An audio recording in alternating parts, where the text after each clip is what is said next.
Mga kababayan, isang malaking eskandalo na naman sa ating gobyerno. Ang final na bicameral report para sa ating national budget ay may dapat na kumpletong detalye bago ito pirmahan ng Pangulo. Pero ito ang tanong, bakit may mga blanko sa dokumento? Paano napirmahan ang isang hindi pa tapos na report? At ang mas malala, sino ang makikinabang sa mga blank spaces na ito? Para sa mga hindi pamilyar, ang Bicameral Conference Committee Report ay ang final version ng isang batas, lalo na kapag Budget o General Appropriations Act, GAA, ang pinag-uusapan. Dito tinatapos ang mga pagkakaiba ng Senado at mababang kapulungan sa kanilang mga bersyon ng budget bill.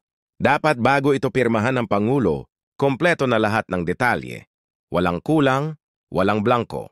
Pero ngayon, may nadiskubreng malaking butas. May mga bahagi raw ng budget na iniwang blanko.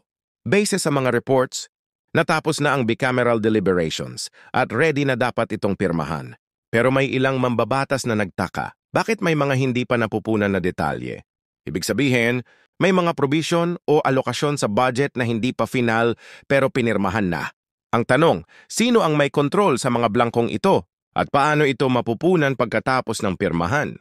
Alam natin na sa gobyerno walang blanko ang hindi napupunan. May mga kapangyarihang pwedeng maglagay ng sarili nilang interes dito pagkatapos ng opisyal na pag-apruba. Posible kayang may mga hidden insertions sa budget na hindi pinansin ng publiko? May mga last-minute allocations kaya na ipapasok pabor sa iilang politiko o malalaking negosyante? O baka naman palpak lang talaga ang proseso ng bicameral? Mga kababayan, hindi lang ito simpleng clerical error. Ang ibig sabihin ng blanko sa budget ay may perang hindi natin alam kung saan ilalaan. Paano kung may ghost projects na popondohan? Gamit ang mga insertions. Sa blank spaces? Paano kung mas lumobo pa ang corruption dahil sa kawalan ng transparency? Paano kung kulangin ang budget sa mga mahahalagang sektor tulad ng edukasyon at healthcare dahil napunta ang pondo sa hindi alam na proyekto? Hindi natin ito dapat ipagsawalang bahala. Kung hindi natin babantayan ito, baka maulit ito sa susunod na budget deliberation. Dapat nating ipanawagan ang transparency sa buong budget process. Dapat may public oversight at real-time. Access ang taumbayan sa mga pagbabago sa budget. Tandaan natin, ang budget ay pera ng bayan, hindi ng mga politiko.